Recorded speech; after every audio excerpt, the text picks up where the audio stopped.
నమస్తే, welcome to reflection news. నేను శర్మ. తమిళనాడు రాజకీయాలు రోజుకొక మలుపు తీస్తుంది. మొన్నటిదాకా విజయ్ ఆయనది ఇక డైలీ సీరియల్ లాగా. ఆ తర్వాత ఏమైంది? మళ్ళా స్టాలిన్ మొన్న ఎలక్షన్ కమిషన్కు ఆయన ఇచ్చిండు అఫిడవిట్. తనకు 10,000 రూపాయలే ఉన్నాయి తన దగ్గర, తన భార్య దగ్గర 40,000 ఉన్నాయి. తింపి కొడితే 2-3 కోట్ల కంటే ఎక్కువ లేవు.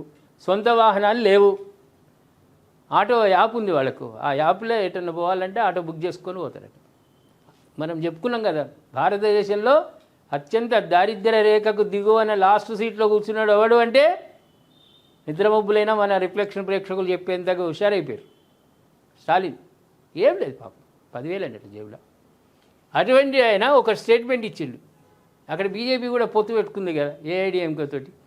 ఏమిస్తున్నాడు? ఎన్డీఏ గెలిస్తే తమిళనాడు పేరు మారుస్తారంటూ డిఎంకే అధ్యక్షుడు తమిళనాడు ముఖ్యమంత్రి ఎంకే స్టాలిన్ సంచలన వ్యాఖ్యలు చేశాడు.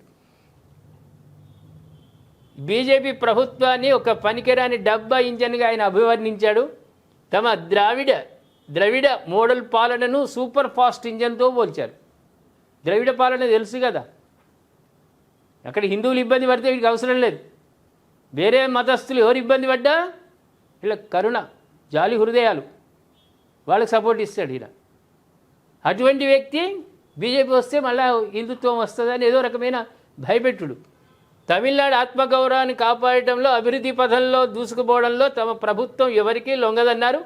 రాబోయే అసెంబ్లీ ఎన్నికల్లో బీజేపీ దాని మిత్రపక్షాలను ఓడించి ద్రవిడ సిద్ధాంతాన్ని మరోసారి గెలిపించాలంటూ ప్రజలకు స్టాలిన్ పిలుపునిచ్చారు. నీ ద్రవిడ సిద్ధాంతం కాదురా నాయన, ద్రావిడ సిద్ధాంతం. అది ద్రావిడ సిద్ధాంతం. మీరు అసలు ద్రవిడకు సంబంధించిందే కాదు. ద్రవిడ సిద్ధాంతం అది పూర్వం నుంచి ఉన్నది, అనాదిది. అదే దాని నుంచే భాష వచ్చింది, సంస్కృతాలు ఇవన్నీ వచ్చినాయి భాష. మీకు ద్రవిడ సిద్ధాంతం అసలు మీరు దాన్ని ఆచరించడంలో విఫలం చెందిరు. అసలు ద్రవిడ సిద్ధాంతం అర్థం ఏందో కూడా మీకు తెలియదు, అనవసరం. బీజేపీ కూటమి అధికారంలోకి వస్తే వారి వల్ల కలిగే నష్టాలు తన ఊహకు అందవు. తమిళనాడు పేరును కూడా మార్చేస్తారు. తమిళనాడు ఎప్పటికీ తమిళనాడుగానే ఉండాలి. ఉత్తరప్రదేశ్ మణిపూర్ లాగా హింసాత్మక ప్రాంతంగా మారకూడదు. ఉత్తరప్రదేశ్ మణిపూర్లో ఎట్లున్నది ఒకసారి ఒక 15 రోజులు మీరు భార్యాభర్తలు ఇద్దరు క్యాబ్ బుక్ చేసుకొని అక్కడ పోయి చూసినట్టు ఉత్తరప్రదేశ్లో ఎట్లుంది పాలన. ఒక్కసారి ఒక వారం రోజులు ఉండండి యోగి గారి ఆధ్వర్యంలో ఉంటే తెలిసిపోతుంది. అది హింసాత్మకం కాదు. ప్రేరేపించేటోళ్ళు జై శ్రీరామ్ అంటున్నారు. హనుమాన్ చాలీస వస్తుంది వాళ్ళకు, హనుమాన్ చాలీస చేస్తున్నారు. హింసను ప్రేరేపించి మతోన్మాదులే ఇప్పుడు జై శ్రీరామ్ అంటున్నారు. ఆడికి ఒకసారి ఇద్దరు క్యాబ్ బుక్ చేద్దాం.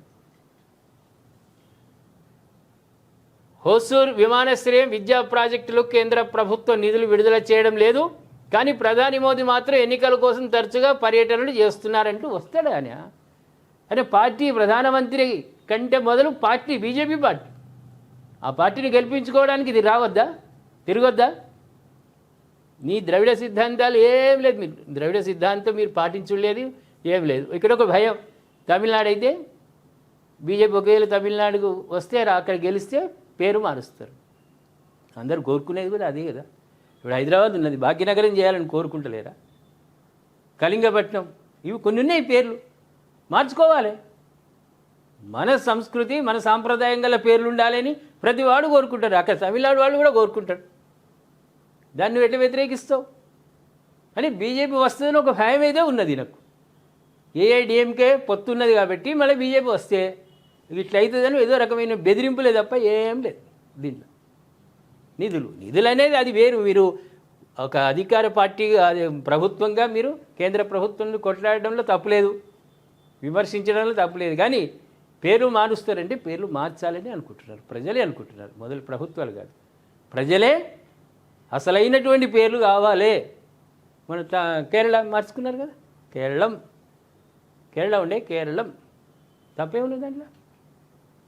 ఎవరిది వాళ్ళు అసలైనటువంటి పేర్లు, మూలగడ్డ నిజమైన పేర్లను బయటకు తీసి పెట్టుకోవడంలో తప్పే ఉంది. దాన్ని వ్యతిరేకించలేదు. నువ్వు ఏమంటావు ప్రేక్షకులారా?